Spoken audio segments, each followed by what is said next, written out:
2 sets of these to failure on a ledge, all the way up, all the way down. You'll be progressing this once you get, after a week or two, to a single leg calf raise using hand weights into this position, or alternatively in the gym, if you've got something you can put your shoulders on, so a calf raise machine, you can do that. And then the third stage of this, so these are 2 sets to failure, 2 sets to failure with a hand weight, and then you'll go to 2 sets to failure with a bit more pace. So you'll actually go up and down quite fast, which actually makes it even more difficult. Okay. Exercise 2, we'll get you to do this with a knee bent position, and in this position going all the way up and all the way down, all the way up and down. Notice my knees locked in at 30 degrees, and this is working the soleus. 2 sets to failure. Exercise 3. For your glute strengthening, we do 3 exercises. We're going to get you with a piece of elastic in this position, and we get you to pull out, up nice and straight, and you'll feel that right in your glute there. 100 reps, and then we get you to do this on your side, lying on your left side, hips, knees, and shoulders all in line, and you'll do 100 repetitions in that position. We then get you to get a ball up against the wall, and stand behind me there, Chai. And in this position, lift up the hip closest to the wall, tuck the tummy underneath, push in, and we get you doing a running action for 5 squats, and you feel this in your left hip. Like so, hold the hip up, tuck the tummy underneath. That's the glute med on the outside. 3 minutes. We then will get you on the leg press. There's a towel, and all of these exercises, you'll never bend your knee more than 30 degrees, but we'll get you up to a heavy load, probably about 57 kilograms, and use a roll-up towel, and you'll work on inner range quad strength.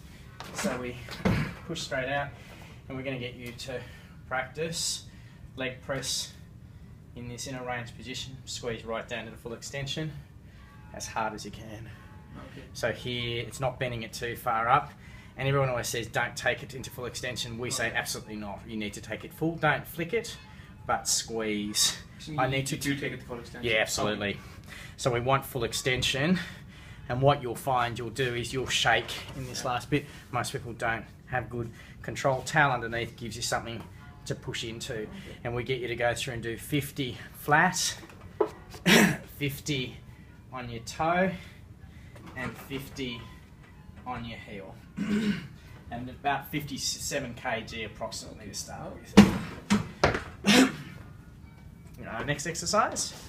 On your back for me. Hamstring lifts. Approximately 30 of these, all the way up, all the way down. And then you'll go on to your ball roll into this position. Double leg as you feel comfortable onto one leg, and you'll do 30 of those. Last exercise, just swinging around here. Smith machine, you'll do a one-legged sit down into this position. Notice here my knee's not going forward, and I'm just sitting down, and we're pulsating just down in that lower position, and you'll go through and do 100. You shouldn't feel it in your knee, you'll feel it in your butt and your quad. And last stretch, sorry. Make sure this leg's right forward, you'll feel the stretch in the front of the quad. You can do it in this sort of position, like so. Yep. And then finally, a bit of a summary for your running. With your running, you need to run with more steps. And the way you measure that is you can practice on a treadmill where you need to look at the timer, and within 15 seconds, you should have more than 20 steps. It should be about 24 steps. At the moment, in 15 seconds, you have about 19. Okay. So you count every time you land. 1, 2, so just on one leg. So you need to increase it to about 23, 24. So think about increasing the pace. It needs to be above 8 to 9 kilometres an hour. And interestingly, the faster you go, your cadence stays the same. So it's not just about increasing speed. So the cadence stays the same. And what variable must change if you're increasing the velocity, stride length? So what we tend to do is when you run further, you'll actually increase your stride length, not your cadence. So you need to get your cadence above 19, get it up to, go up to about 23. That's all, thank you.